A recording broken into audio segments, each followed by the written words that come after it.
All right, class, welcome. I hope you're off to a good start this week. I know things are challenging. I know things aren't normal, but I hope we'll be able to learn lots in spite of all that's going on. And look, that's the key, is to learn. We have an opportunity to learn. Some school systems are just reviewing, so don't stress so much over your grades. Try to do your best and learn. All right, well, we're still going to learn stuff, and that will help you down the road, and that's really the key. So I hope you'll trust in the Lord and not stress out. And I hope this review will be a help to you. Those of you that were not able to get your quiz in on time, that's okay.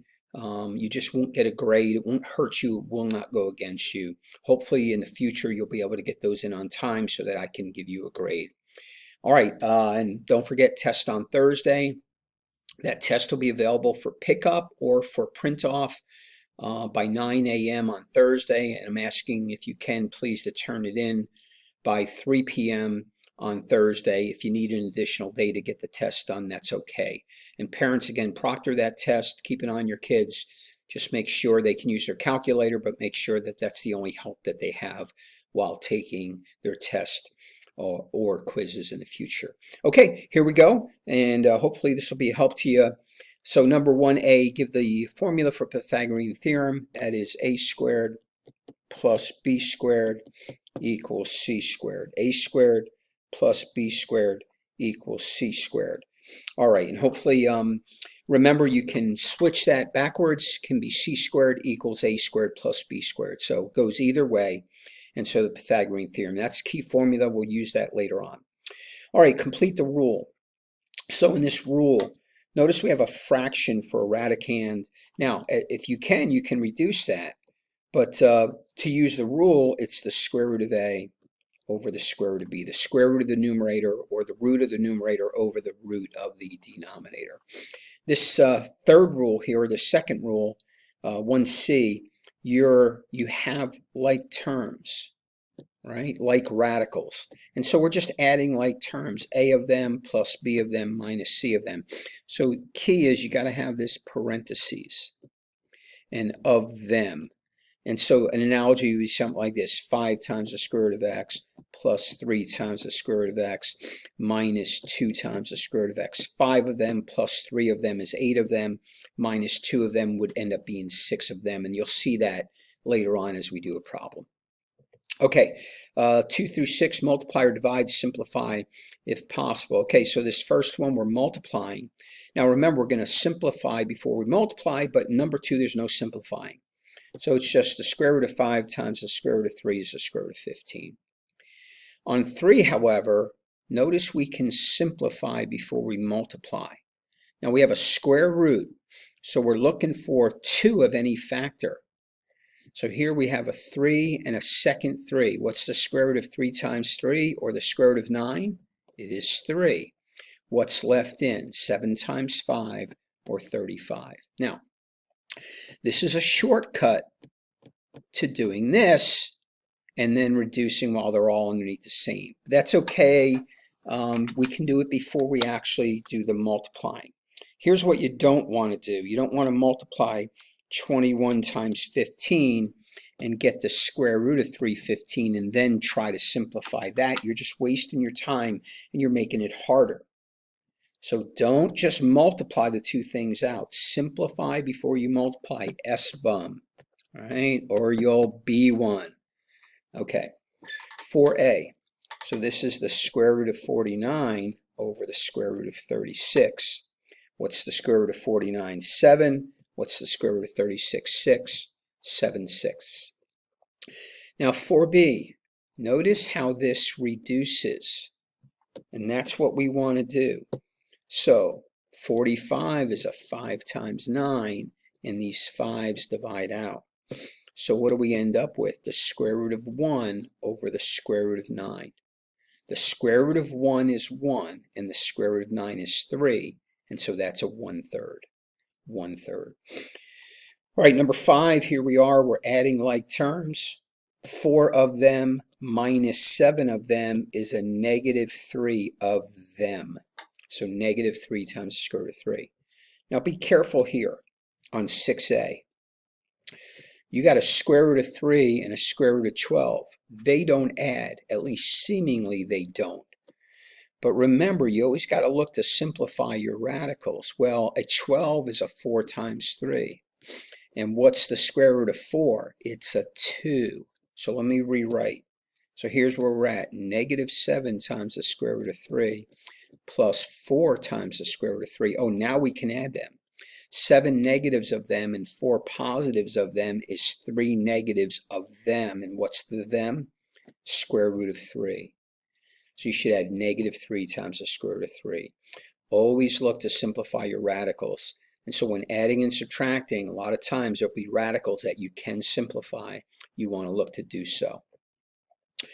All right, be careful here. Notice the index is a 3. This is a cube root. Now we're looking for 3, right? 3, I got to get my 3 up there. 3 of any factor. So I'm just going to factor the denominator. And I'm just going to do 2. 2 and 24, 2 and 12, 2 and 6. Okay, notice the 3 2's. 1, 2, 3. The cube root of anything times itself 3 times is that number. Now, I could further factor this 6, right? But it's not going to do me any good. I'll get 1, 2, and 1, 3. And I need 3 of something, right? It's a cube root. So it's just going to stay the cube root of 6. So 2 times the cube root of 6. Now, that's the idea. Hopefully you did well with that one. All right, number 7. Is it a right triangle? Well, the key is the Pythagorean theorem. A squared plus b squared equals c squared. Now remember, we have to use the longest side is always the hypotenuse, and the longest side always is opposite the right angle. Well, we don't know if for sure it's a right angle because we don't know for sure it's a right triangle, but that would definitely be the hypotenuse, right? Right there. So our 9 has to be the C. It has to be. That means the 6 is the A or the 6 is the B, and the square root of 45 is the B or the square root of 45 is the A. Remember, A and B are interchangeable. Okay, 6 squared, 36. Remember, squares undo square roots. So that's just the 45, and 9 squared is 81. Okay, 45 and 36, 70, 81 equals 81. Sure enough, that's true, and therefore, yes, it is a right triangle. Because the Pythagorean theorem worked, it always works for right triangles. All right, hopefully you had a good front page. Let's take a look at the back. All right, so now we're going to use the Pythagorean theorem to find the side. And we might ask you to find the hypotenuse. We might ask you to find one of the legs. In this example, we're finding one of the legs. You should be able to find either way. So what is the Pythagorean theorem? A squared plus b squared equals c squared. And you might say, but I have an n. It doesn't matter. Always remember the hypotenuse is the c, and these are just the other 2 legs, leg and leg. Now remember, the hypotenuse is always opposite the right angle. Therefore, we know the 12 is the C, and it's got to go there. You got to use the 12 for the C. All right, I'm going to make the A the 8, and I'm going to make the N the B, but remember, they're interchangeable. Okay, 8 squared, 64, plus N squared equals 144. Let's move to 64, right? We're going to isolate the squared term. So we're going to add a negative 64 to both sides. N squared equals, what is that, 80? And now I'm going to take the square root of both sides, right? Because square roots undo squares. Now, normally I would put a plus minus. Why do I not do that here? Because it's a triangle. You can't have a negative side for a triangle. Any other time we'd put the plus minus, not this time. Okay, let's simplify the 80. Right, the left is going to be n. But what's the square root of 80? All right, 4 times 20. Isn't the square root of 4 2? I get a 2 out. Oh, and I still have another 4 times 5. Square root of 4 is another 2. And what's left? Square root of 5. So what do we end up with? 2 times 2 is 4. And it's 4 times the square root of 5. Okay? You got to be able to do the Pythagorean theorem, really key in algebra. That's a key property theorem, and hopefully you learned it well. All right, number 9, radical equation. Hey, let's get radical. All right, remember, radical equation, whoops, you want to isolate the radical, right? We want to isolate the radical. And remember, when things are both added to and multiplied times the thing you're isolated, move things added first, right? The 24 is what's added to the radical. So add its opposite to both sides. Now we have a negative 3 times the square root of 2n minus 5 equals a negative 21. Now we can do the shortcut, divide both sides by negative 3. That makes those negative 3's go away. And we get the square root of 2n minus 5 equals 7. All right, now remember, if at this point, when you're ready to square both sides, if the other side is negative, there's no real solution. Because you can't take a square root and end up with a negative, not with principal roots. So no real solution, but in this case we're good. It's not a negative, so we're good. So we're going to square both sides because squares undo square roots. What's the left? 2n minus 5. What's the right? 49. Okay, now we got to isolate the variable.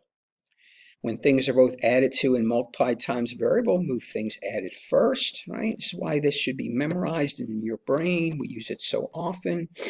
So what is that? 54. Divide both sides by 2. And looks like n equals 27. All right, 27 is number 9. And now we have a quadratic equation. So in this one, remember, we have to isolate the squared term. Again, how do we do that? When things are both added to and multiplied, move things added first. How? By adding their opposite to both sides. So I'm going to add a positive 4 to both sides. I get 3x squared equals 60. I'm going to divide both sides by 3. All right, shortcut from multiplying by the reciprocal. All right, so now I'm at x squared equals 20. Now remember, at this point, we want to take the square root of both sides. Now, before I do that, let me pause and again say, if the other side were to be a negative, once again, we would say no solution. It's not, so we're okay. All right, when you take the square root of both sides, this is not the Pythagorean theorem.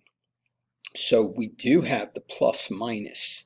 Right? So don't forget the plus minus whenever you're taking the square root of both sides. Okay, square root of x squared is x because square roots undo squares, and oh, we need to simplify this square root of 20.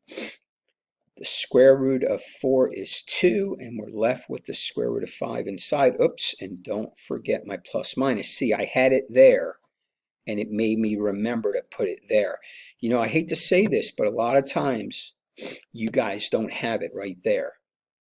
Whenever you take the square root of both sides, that's when you want to put in the plus minus. Otherwise, it's too easy to forget it.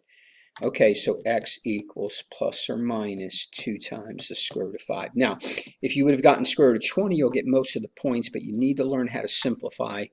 That's an important aspect to this chapter.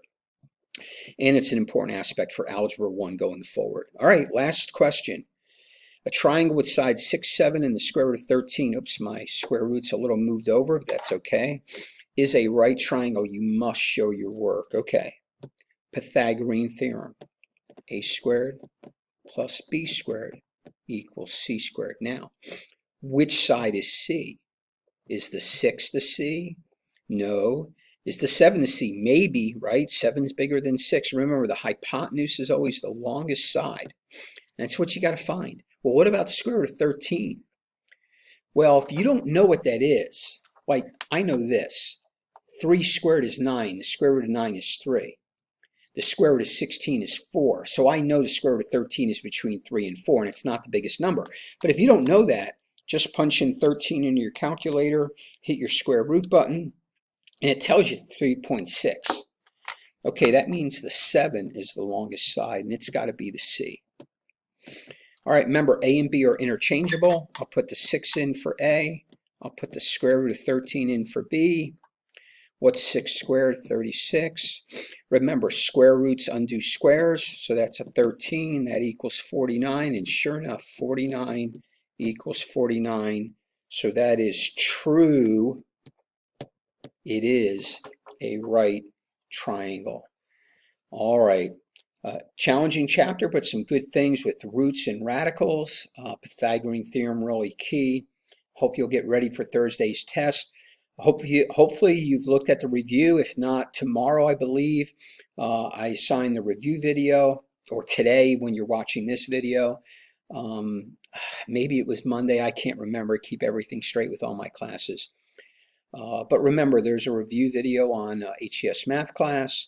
Also, quick review videos, www.afterschoolhelp.com with BJ Helps.